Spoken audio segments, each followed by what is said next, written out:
Mother, father, what's afoot? Only Possum black as soot.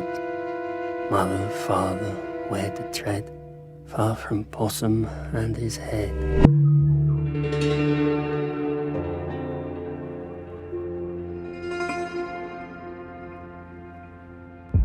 Matthew Holness's 2018 expressionistic psychological horror Possum is about the agonising and oppressive burden of trauma. The story follows a disgraced puppeteer called Philip who returns to his childhood home hoping to rid himself of his grotesque Frankenspider doll thing, only to confront his haunted past where he was viciously abused by his uncle Maurice. It's a fiercely enigmatic film, one that gives you subtle clues and implications as to the events that have plagued Philip's life, but without the catharsis of understanding everything. For one, we never learn why Philip was sacked from his job as a children's puppeteer, yet tapping into our societal unease, distrust and prejudice, the perception it gives us isn't a pleasant one. Used to be my school. Move on, will you? I first mentioned Possum when talking about why Ghost Stories was my favourite horror film of 2018, and I've always been meaning to cover it. It's perhaps one of the most unorthodox horrors to emerge in recent memory, alongside another horror flick we'll talk about next week. Possum was adapted from Holness's own short story, published as part of the new Uncanny, Tales of Unease, an anthology conceived around the premise of psychoanalysis founder Sigmund Freud's theory of the uncanny. Holness's story combined our fear of doppelgangers and puppets to explore a fragile, introverted man who channels his trauma into a puppet he wishes to destroy, only to realise he can never truly get rid of it. In the original short story, the puppet was composed of pieces of roadkill, whereas in the film, to ground it away from pure shock value, the symbolism attributed to spiders as a mascot for fear takes centre stage, which admittedly is probably less effective to the crazy people out there who like spiders. Yet regardless, the film is an extraordinary homage to classical and expressionistic silent horror such as Nosferatu and The Cabinet of Dr. Caligari, as well as gritty 70s mood pieces inspired by early British PSAs from Holness's childhood that look to shock youths over topics like drugs, sex, and stranger danger. It has this meticulously crafted old school quality to it that delivers scares with such an incredible level of precision where, for the real die-hard horror purists out there, it's easy to geek out over it. It's all presented with a broodingly slow burn that only gives us minor glimpses of the titular Possum that looms over Philip's turbulent day-to-day existence before finally unleashing it in all its disturbingly uncanny glory.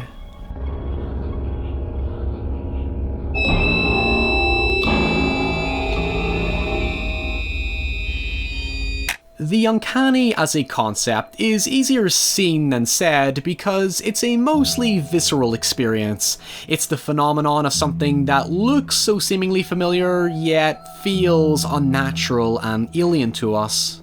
The thing is, there's only so many ways to articulate it in its most primitive context, that being, it's something that looks real, but isn't. However, in the case of Sigmund Freud, he argued that the existentialism caused by the uncanny called upon our deepest fears and taboo inhibitions.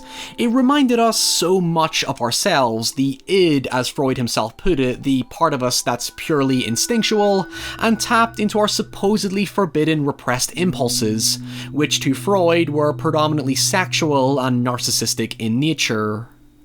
In a way, since the uncanny is technically unseen for what it truly is, for example being distracted by a puppet's eerily realistic features that remind you of yourself, it must be dangerous to our psyche and thus our existence as a whole. In the case of Possum, the threat is human, but metaphorically it's one that has become so distorted and mangled by emotional stress and instability that it no longer resembles something that feels human, no matter how much it looks human. And this doesn't just refer to the titular puppet, but more so the world that Philip inhabits.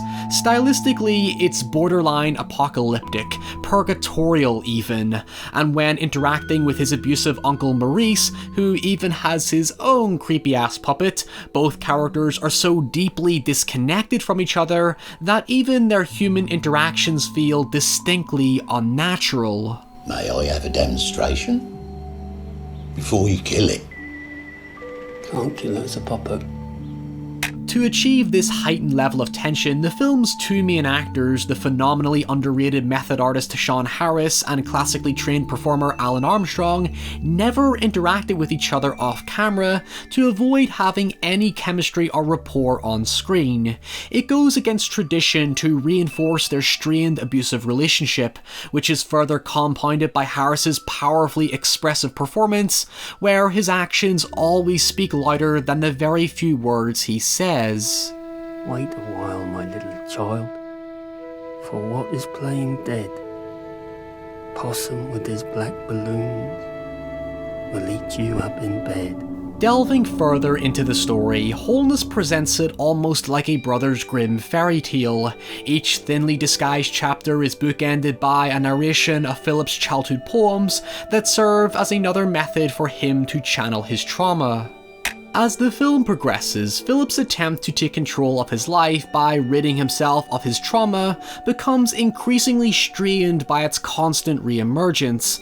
Yet you could say, going back to Freud's theory of being distracted by the uncanny, the puppet itself distracts Philip from Maurice's increasing insidious presence to the point that Maurice seemingly hijacks the story when he narrates the final chapter instead of Philip, something you'd expect from power-hungry abusers looking to control their victim's life. While it's easy to see the puppet as a metaphor for trauma, it's just as much of a manifestation of Philip's entire identity.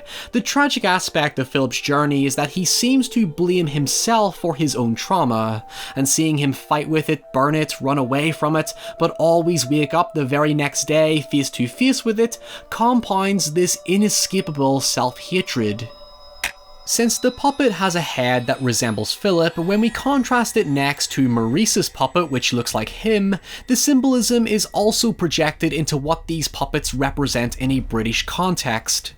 Maurice's doll resembles Punch from the Punch and Judy show, which was basically a violent children's slapstick where Punch would usually berate a character, usually his wife, and then beat the shit out of them. In fact, in the original performances, Punch would even go as far as to murder certain characters. As you can tell, later generations saw it as glorifying domestic abuse for comedic purposes, where some critics even perceived Punch as somewhat always being justified in his actions. When you apply this symbolism to Philip and Maurice, Holness briefly explained that certain aspects of the story were inspired by the context of Jimmy Savile, a prolific English DJ and media presenter during the 70s, 80s and 90s who, after his death in 2012, was exposed as a malicious sexual predator and paedophile said to have been protected by a circle of elites.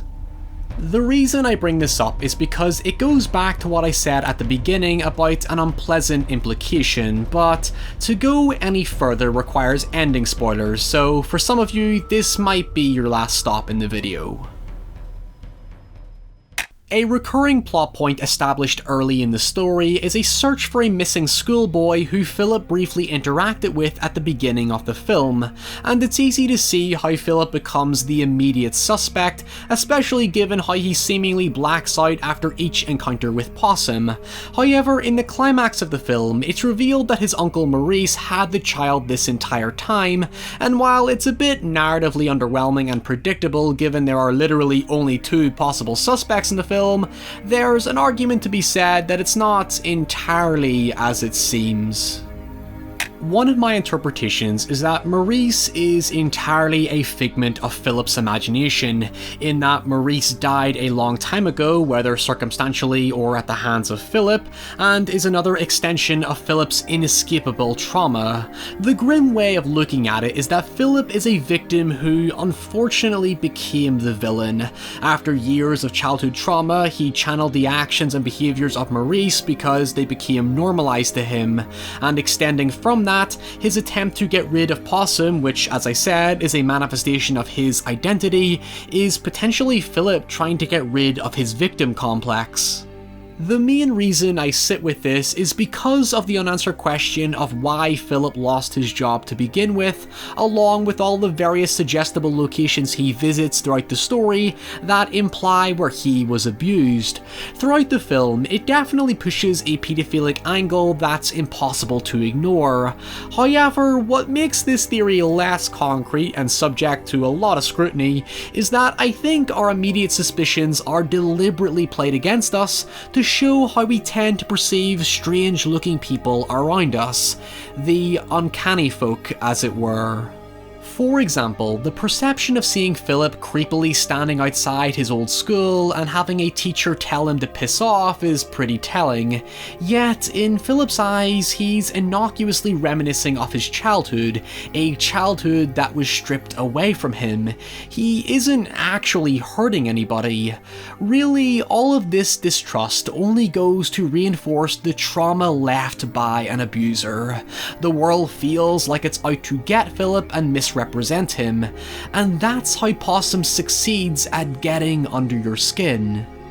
It leaves you feeling unsure and vulnerable, that you cannot trust anyone or anything, and it becomes a purgatorial cycle of trying to get rid of something that's forever a part of you. Possum treats abuse like a disease, one that does not just affect the victim, but the entire world around them, making that infected victim feel like a parasite unable to find help, trapping them in an endless isolation that gradually consumes them. I would like to believe Philip's reasoning for being fired may have been emotional rather than physical, but either way, that's not entirely the point of this journey. It's about giving a voice to the voiceless, those trapped in their own head, an endless nightmare, as a result of being dominated by a presence that lives on even in death. As the poems in Possum describe, it leaves you feeling black as sin, where the once familiar becomes the uncanny, and the fears that ignite us are the very things that drive us, whether it be into the light or all-consuming darkness.